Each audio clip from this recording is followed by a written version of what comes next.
कहानी के शुरुआत में हमें रास्ते में जाते हुए दो बसेस को दिखाया जाता है। उस बस में बहुत सारी फीमेल स्टूडेंट्स होती हैं, जो वे सभी अपने क्लास के लिए जा रही होती हैं। उन्हीं में से एक का नाम मित्सुको था, जो दिखने में काफी प्यारी थी। वो अपनी नोट्स बुक में कुछ लिख रही होती है। तब उसकी फ्रेंड्स उससे कहने लगती हैं कि क्या तुम हर वक्त लिखती रहती हो? क्या मिलेगा इस तरह की नोट्स बनाने से? यहाँ देखो सभी लोग एंजॉय कर रहे हैं, तुम भी क्यों नहीं करती? ये कहकर उसकी फ्रेंड उसकी नोटबुक को छीन लेती है और उसका पेन नीचे गिर जाता है और वो अपना पेन उठाने के लिए जैसे ही झुकती है, तभी हम देखते हैं कि उस समय कोई चीज बहुत तेजी से आती है और उस लड़कियों के साथ उन दोनों बसेस को आधे पर से ही काट देती है, जिसकी वजह से सारी की सारी लड़कियां दो हिस्सों में कट जाती हैं। इसी के साथ जैसे ही मित्सुको ऊपर उठती है, तब यह देखकर काफी हैरान हो जाती है कि यह क्या हो गया। अब क्योंकि वो नीचे पेन लेने के लिए झुकी थी, इसीलिए बच गई थी। यह देखकर बहुत ज्यादा डर जाती है और बस से उतरकर भागने लगती है। यहाँ पर हमें पता चलता है कि इन सभी को काटने वाली चीज कुछ और नहीं बल्कि हवा ही थी, जो सभी को काट रही थी। यह हवा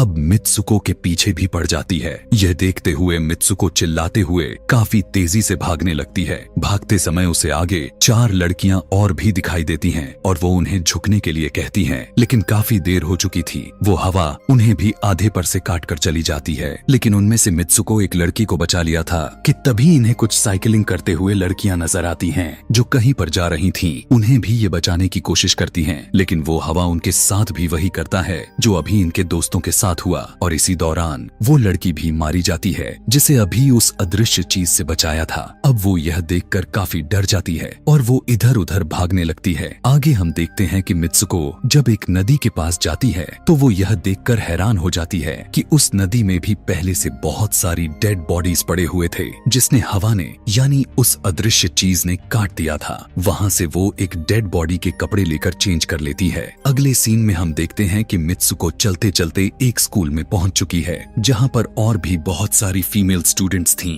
उनका यूनिफॉर्म मित्सुको के यूनिफॉर्म से काफी डिफरेंट था। यानी यह भी था कि वो तो उनके स्कूल के स्टूडेंट तो नहीं थी कि तभी एक लड़की मित्सुको के पास आती है और उससे कहने लगती है कि तुम कैसी हो? दरअसल देखा जाए तो वो लड़की उसकी बेस्ट फ्रेंड थी, लेकिन मित्सुको उससे पूछती है कि क्या तुम सच में मेरी बेस्ट फ्रेंड हो, क्योंकि उसे कुछ भी समझ में नहीं आ रहा था कि उसके साथ हो क्या रहा है। वो काफी सदमे में थी। यहाँ पर हम यह भी जान पाते हैं कि मित्सुको और उसकी बेस्ट फ्रेंड काफी ज्यादा एक दूसरे को प्यार करती हैं कि तभी वहीं पर तेज हवा चलती है और मित्सुको डर कर बिल्डिंग के अंदर चली जाती है। उसकी बेस्ट फ्रेंड को कुछ भी समझ में नहीं आ रहा था कि ये हो क्या रहा है। वो मित्सुको से पूछने लगती है कि तुम इतना ज्यादा कांप क्यों रही हो और इतना ज्यादा डरी क्यों हो, तुम्हें हो क्या गया है? तब मित्सुको अपने बेस्ट फ्रेंड को सब कुछ बता देती है कि किस तरह से एक हवा का झोंका आया और उसके स्कूल के सभी स्टूडेंट्स को काट कर चली गई। यह सुनकर उसकी दोस्त उसे विंडो के पास ले जाकर उसकी हाथ बाहर निकाल कर कहने लगती है कि ये देखो, ये बस हवा है और कुछ नहीं। यहाँ पर मित्सुको के दिल को कुछ शांति मिलती है और इसे लगने लगता है कि शायद ये मेरा ख्वाब ही हो सकता है। जिसके बाद मित्सुको का बेस्ट फ्रेंड अपने 2 और दोस्तों को लेती है और क्लास को बंद करने का प्लान बनाती है। जैसे ही ये चारों क्लास के बाहर जाने के लिए निकलने ही वाली होती हैं कि तभी वहाँ पर उनकी टीचर आ जाती हैं और उन्हें देख लेती हैं, लेकिन वो चारों वहाँ से भाग जाती हैं। वे चारों भागते भागते एक लेक पर आ जाती हैं। वहाँ पर मित्सुको की बेस्ट फ्रेंड अपने दोनों दोस्तों को भी उसके ख्वाब के बारे में बताती है। तभी उनमें से एक लड़की कहती है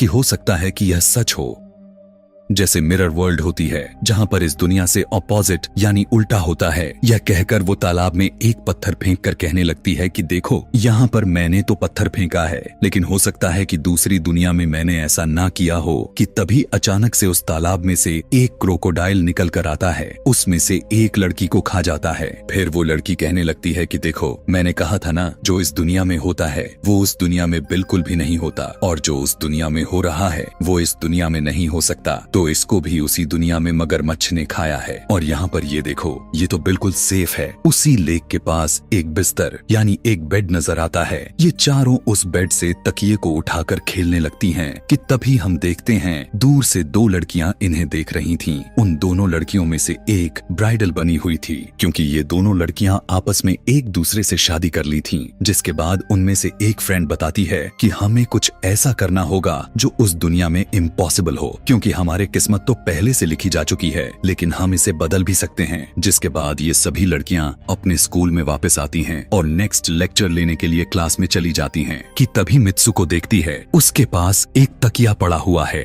अब जैसे ही वो इस तकिए को उठाने के लिए नीचे झुकती है कि तभी उसकी टीचर पूरे क्लास में गन से फायर करने लगती है और जैसे ही मित्सुको उस तकिए को उठाकर ऊपर देखती है तो उसके क्लास के सभी लड़कियां मारी जा चुकी होती हैं और यहाँ पर एक बार फिर वो बच जाती है जैसे पिछली बार अपने ड्रीम्स में बच गई थी। मित्सुको की टीचर उसके पास आकर कहती है कि तुम्हारी हिम्मत कैसे हो गई, इस क्लास को बंद करने की, तुम्हारा भी मरना तय है। कि तभी उसी वक्त दो लड़कियां और आ जाती हैं और मित्सुको को बचाकर वहाँ से भागने की कोशिश करती हैं, लेकिन एक दूसरी टीचर वहाँ पर आकर उन दोनों लड़कियों को मौत के घाट उतार देती है। अब जितने भी स्टूडेंट्स की जान बच गई थी, मित्सुको उनके साथ बाहर भागने लगती हैं, लेकिन स्कूल की सभी टीचर्स उन सभी लड़कियों पर फायरिंग करने लग जाती हैं। अब यहाँ पर फायरिंग के दौरान सभी लड़कियां जैसे ही वहाँ से बाहर आती हैं, तो यहाँ पर हवा उन्हें काट देती है। यहाँ पर अब मित्सुको यहाँ पर एक बार फिर से अकेली रह जाती है और वो वहाँ से भागकर क्राउड एरिया से होता हुआ पुलिस स्टेशन में जाती है। वो वहाँ पर सब कुछ बताने लगती है। उसकी यह बात सुनने के बाद पुलिस वाली लड़की उससे कहती है कि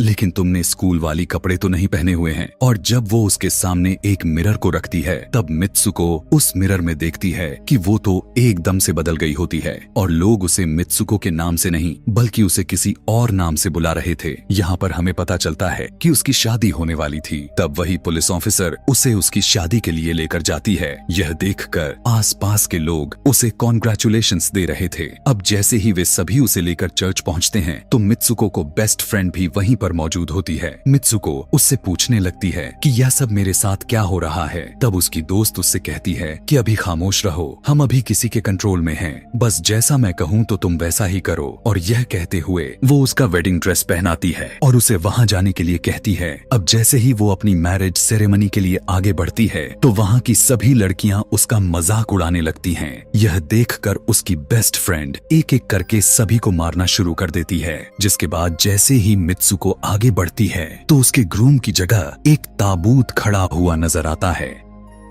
उस ताबूत को खोले जाने पर एक बड़ा पिग बाहर निकल कर आता है। मित्सुको उसे देखकर काफी ज्यादा डरने लगती है और एक टूटी हुई बोतल से उस पर अटैक कर देती है। जिसके बाद मित्सुको और उसकी बेस्ट फ्रेंड चर्च से भागते हुए बाहर आ जाती हैं। यहाँ गेट पर भी दो लड़कियां इन्हें रोकने की कोशिश करती हैं, लेकिन मित्सुको की बेस्ट फ्रेंड इन्हें मारकर वहाँ से भाग जाते हैं। उधर मित्सुको दूसरी तरफ भाग रही थी क्योंकि अब उसे लगने लगा था कि उसके साथ कुछ ज्यादा ही गलत हो रहा है। आगे जाने पर एक और मिरर में खुद को देखती है तो वो एक बार फिर से खुद को बदला हुआ पाती है। अब जिस जगह पर मित्सुको थी वहीं पर रेस हो रही थी कि तभी उसके पास कुछ लड़कियां आकर उससे कहने लगती हैं कि तुम तो बहुत अच्छी रेसर हो, खड़ी क्यों हो, भाग क्यों नहीं रही। और जब वो भागना स्टार्ट करती है तब वो खुद में काफी एनर्जी फील करने लगती है। जिसके बाद मित्सुको रेस जीतने की पूरी कोशिश करने लगती है। भागते समय उसे अपने डेड फ्रेंड्स भी नजर आती हैं जो कुछ वक्त पहले उसके स्कूल में मारी जा चुकी थीं। कि तभी उसी वक्त उसकी बेस्ट फ्रेंड भी आ जाती है। तभी ये दोनों नोटिस करती हैं कि वही पिग और वो औरतें जिन्होंने इनको चर्च में रोक रही थीं, वो सभी इन्हीं के तरफ आ रही थीं।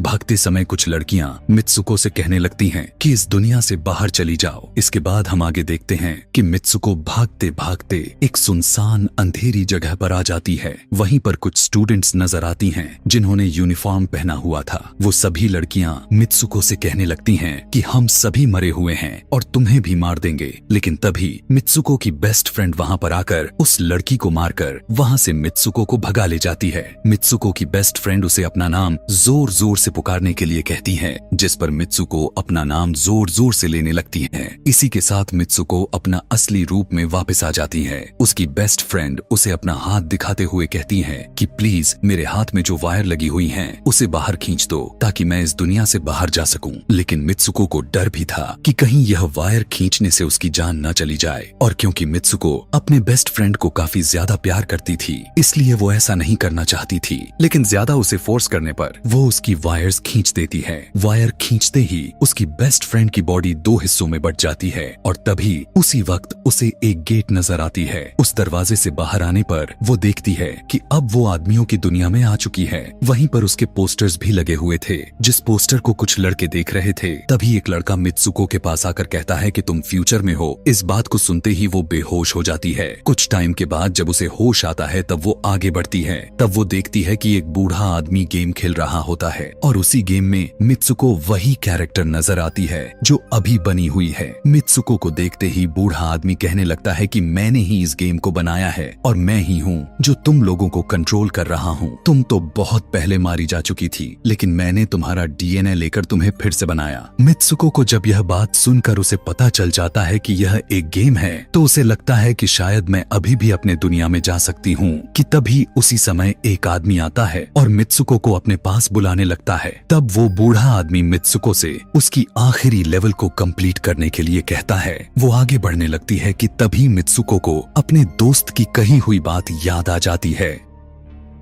कि अगर हम इस दुनिया में कुछ ऐसा करेंगे जो दूसरी दुनिया में इम्पॉसिबल हो तो तुम इस गेम से बाहर आ जाओगी। और इसी के साथ वो इस आदमी का गला दबा देती है और कहने लगती है बस करो हमारे साथ खेलना। यह कहकर मित्सुको उस बूढ़े आदमी की छड़ी को उठाकर अपने पेट में घुसा देती है, जिस वजह से उसकी मौत हो जाती है। और यहाँ पर हम देखते हैं कि बूढ़ा आदमी यह सोच भी नहीं सकता था कि मित्सुको ऐसा कुछ कर सकती थी और इसी के साथ उसकी डेस्टिनी पूरी तरह से चेंज हो जाती है। वो इस दुनिया में यानी गेम में तो मर चुकी थी, लेकिन असली दुनिया में वो अभी भी जिंदा थी। आगे हमें ये भी दिखाया जाता है कि मित्सुको के बाकी के कैरेक्टर्स भी किसी न किसी वजह से अपने आप को मार लेते हैं और अब वे सभी गेम का पार्ट नहीं थे। अगले सीन में हमें मित्सुको को बर्फीले जगह पर लेटा हुआ दिखाया जाता है और अब वो अपने रियल वर्ल्ड में आ चुकी थी। और इसी के साथ यह दिमाग घुमा देने वाली कहानी यहीं पर खत्म हो जाती है। आगे और भी ऐसे ही एक्सप्लेनेशन मूवीज देखने के लिए